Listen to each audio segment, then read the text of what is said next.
Hey guys, Max Convexity here. Hope everyone had a great day today. Let's look at these three Defiance funds and see how they did. We'll start with TRES. TRES did not have a great day.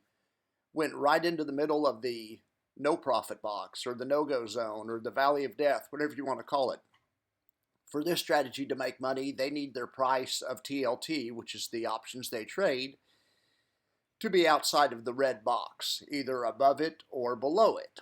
So anyway, not a great day for those guys. Now, if you want to look at TLT, they do or TLTW, they do a plain old-fashioned covered call strategy, and they're still doing all right. Although not as well as they were doing. They've slipped out of their profit box too. So we shall see. But to tell you the truth, on the TLT profit box, I guessed the price of the option. I don't know what they sold this option for.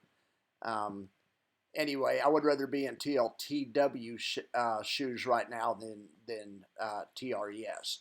But maybe TRES can come back tomorrow. For all I know, TLTW may have sold the option for this much. They probably did because it's a very long dated option. They've had it for a week and it still doesn't expire for another week. I don't even know why I put it on there. I just put it on there to just to compare it to the strategy of TRES. All right, so maybe I'll take that profit box off of there. All right, well, let's look at something I do know about, QQQY.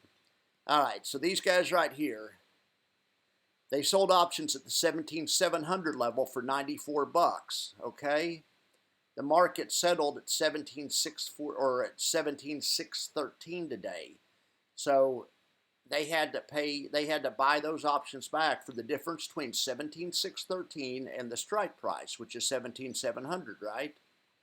All right, so what does that equal? 90 points? Yeah, so 86 points. All right, well, unfortunately, the only good thing about it was they sold the option for 94 points. They had to buy it back for 86, so it was a slight win. We'll take it, but it's a little disappointing. Considering how the day started, though, we'll definitely take it. This brings their running cents per share to -5. They've actually still behind. They haven't made any money this month because of that $4.4 million loss on day one. But as far as extrinsic capture goes, they're capturing plenty of it, and at this rate, they can pay about 89 cents. Now, the projections are dangerous, so take that with a huge grain of salt. This is just something fun to look at. But this number right here is a true number. That is how much extrinsic per share they've captured. Now, as to what they pay and how it projects out the rest of the month, big grain of salt. But they are capturing extrinsic. So we can use this number as a cheerleading number, and we can compare it to other funds. Like, let's look over here at IWMY and see how they're doing on extrinsic capture. See, they've only caught 8 cents per share this month. And I almost don't believe that. I almost think my estimate's wrong. Before I do, or not my estimate, I almost think the programming on this is wrong or something. There's no way these guys have caught. Usually these guys are always ahead in catching extrinsic, but anyway, in fact, I know that's wrong. There's no way they're just gonna pay 38 cents a share. That's got to be wrong. That's got to be wrong. J32 through J39.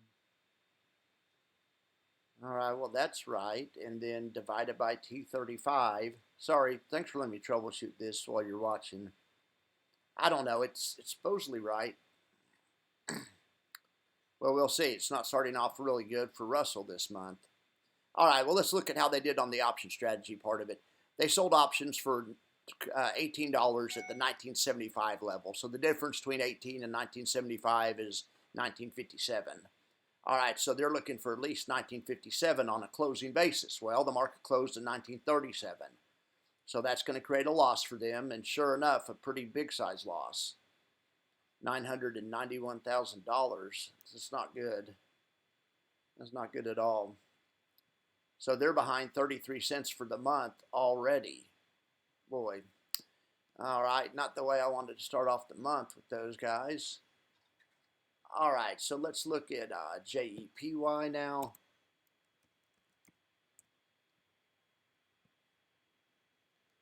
All right, so JEPY, what did these guys do? They sold options at the $49.75 strike price for 23 bucks. The difference between those is 49.52.17 basically, or exactly. All right, the market closed at 49.42. So that closed under their break even, because the break even I just said was 52. So the market closed 10 points under the the break even. So they sold those options for 22, had to buy them back for 32. That's going to create a capital loss, $217,000. That's not great either. At least their extrinsic is looking better than IWMY's. I still don't believe that number on IWMY. I'm gonna recheck that, and when I come on the late night show, I'll make sure that's correct. All right. So that does it with these funds. That does it with TRES. TRES isn't giving live trade data, so I really have no idea what they're making. The first day, I just used the option prices from the first day when they gave us their positions, but they didn't give a report with fills. I need real-time data like they do on these. But on the first day, it was easy because I could look back what the options were selling for. Well, since then, there's more people that have bought into the fund, and they've bought some more options. They're the same options, but I have no idea on the price because they won't give them to me, or they haven't provided them yet. Anyway, not very many people are interested, but right now this strategy is not looking great just because they fell back into the valley of death. All right. Let's look over here at the tracking error for the day. There was a few standouts. SPY was really a standout in the S&P complex, the S&P high yield complex. SPX was down 1/3 of a point. SPY was unchanged. That's really good. Same thing happened over here on QQQY. It was a standout. The NASDAQ was down 17/100ths of a point, and QQQY or Y was unchanged, which is really good. It's the strongest one of the bunch over there too. RYLD looked really strong today also. The Global X Fund for change. All right, then over here in the single stocks, there's a few standouts. Aptly looked really good. Apple was up a point, and Aptly was up 33% more than that, or 36% more than that. That's a nice outperformance there. DISO, we had some outperformance on the downside, unfortunately. Pretty good. They doubled the downside performance. That's not typical of these covered call funds. They usually have a buffer on the downside, but not today and not on DISO. All right, InFly. InFly was a big outperformer today. Netflix is down 1/2 a point, and InFly was up, a point. That's awesome, InFly. The rest of these were in line. If I didn't light them up, it meant they were in line. I mean, Tesla, we would expect the parent down 3.6%, Tesla down 2.5%. They've caught 70% of the downside. These other ones have similar numbers, 60, 80, 80. That's typical. That's what covered calls do. They buffer the downside and the upside. That's typical. I just wanted to show the ones that kind of stood out in either a good way or a bad way. Let me make sure there's nothing else that stands out in a bad way. Well, XOMO stood out in a bad way. They way outperformed on the downside. Like I say, that's not usual for covered call funds. But it can happen on a day or two here and there. But you can see the vast majority of them underperform on the downside and the upside. That's why the fractions are less than 100%. That's how much of the upside or downside they're catching is that percentage over there. All right. All right, guys. Well, that's it for today. I hope you don't mind that I included the tracking error in with the Defiance updates. I might start doing that. In fact, I'm going to start doing that. But I'm going to get better on doing the tracking error, and I'll try to make it go faster. I know some of you guys probably aren't interested in that, but the people that just have Defiance funds probably don't care what Tesla's doing. But I think it's interesting to look at the whole industry. I'm a big fan of the industry. This industry gives us choices we didn't have before, choices that only wealthier people had. You had to have I've said this before, but you had to have a lot of money, and you could find a brokerage house or a hedge fund or somebody that would do covered calls for you and be able to have good results like this. But the average person just didn't have access to this kind of fund. All you pretty much had was a mutual fund or a bond fund.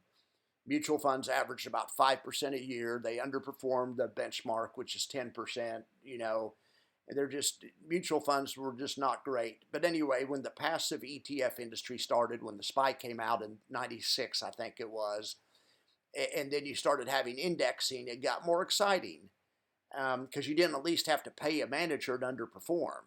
You could just buy the index and at least perform in line with the index. So nowadays we have active managed and more sophisticated strategies than just indexing. These guys index.